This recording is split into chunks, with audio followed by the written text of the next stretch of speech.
welcome to Young Kizzy, the one YouTube channel. If this is your first time on my YouTube channel, please subscribe to my YouTube channel by clicking on the red subscribe button down below and turn on the bell icon. Tell me what you think about this video in the comment section.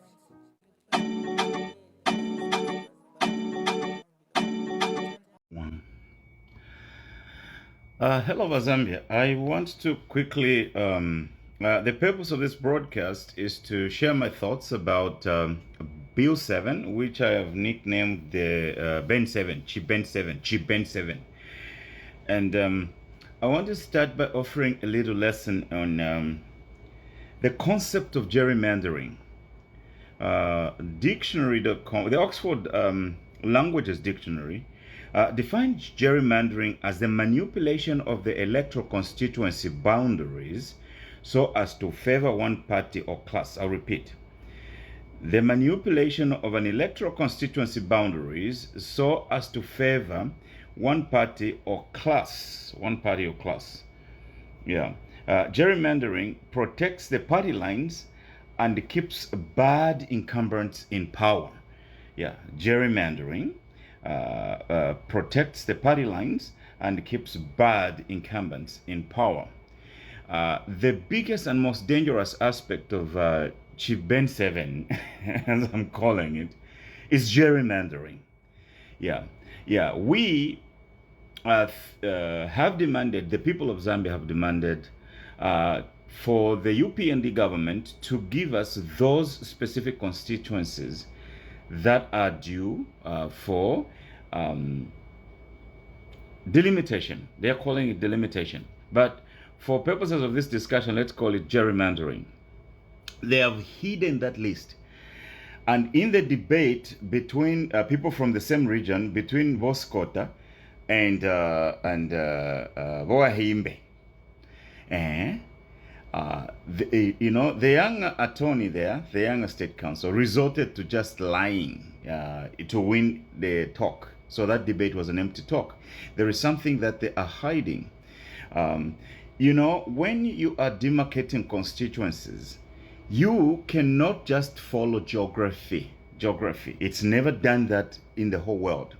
Because even in our traditions, for example, in my mother's traditions, Ichalo Bantu. So you have to demarcate representation of the people by way of populations. Other factors that are taken into consideration include their contribution to the gross domestic product, what comes out of that region, because you have to protect the local people's interest in their own resources to some degree. Yeah. So now, here are problems that we have. Southern province, or let's say Bantu Tatwe, they comprise only 13% of the population of Zambia. So if they go by the population, there is no need to even rush to do the gerrymandering. And two, to the gross domestic product, that region only contributes 10%. So there is even 10% of what the whole country produces.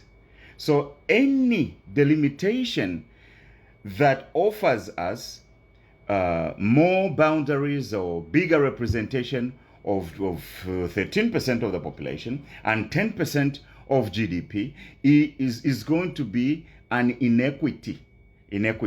So we have to distribute economic benefits equitably. Don't demarcate the constituencies based on where there is more empty bush, because the empty bush will not produce. And thirdly, we cannot use CDF as a basis on which we're going to do delimitation. Why? Because CDF is an unproven instrument for the distribution of economic resources in this country. There is no empirical evidence from CDF that shows that CDF has even raised anybody into the middle class or something like that. Since the United Party for Development, for lack of a better word, since the Tonga Party took over government, we still have 60% of the population living below the poverty line, which means their methods and their tactics are not working for Zambia. Now, where on earth are people going to fold their arms and say, oh, demarcate the constituencies and then we change representation? Representation is about populations. So what we expect to see from the delimitation is the based on the population and the gross domestic product contribution. You are not going to demarcate based on empty bushes and territories where there are no people. Political representation is for people and their economic resources. Yeah, so those are the basic rules. So we want to see that if what we are saying is incorrect, they need to show us. The delimitation report. They need to show us where those 40-something constituencies are going to come from. Yeah, so that is what is going on here. So the people of Zambia should rise up and reject Chibane 7, Bill 7, because it's an instrument of permanent division and bequeathing political power to a smaller group that doesn't even contribute that much to the gross domestic product. And that is insane. And that is insane. And I'll repeat, that is insane. We cannot do that. And so the people should know that balefo Bill 7 ireisa koyo kulila abantu pamitwe nokuchusha abantu. It's bequeathing political power to a smaller group on a permanent basis and redrawing them the maps that forms this 60-year-old republic. Such changes need wider consultation and inner fights. Let's headbutt, let's fight over the rat, and we perfect what we need to do. Yes, so that's what I want to say. That the limitation should be based on population, not on CDF. The limitation should be based on contribution to the gross domestic product and not on landmass.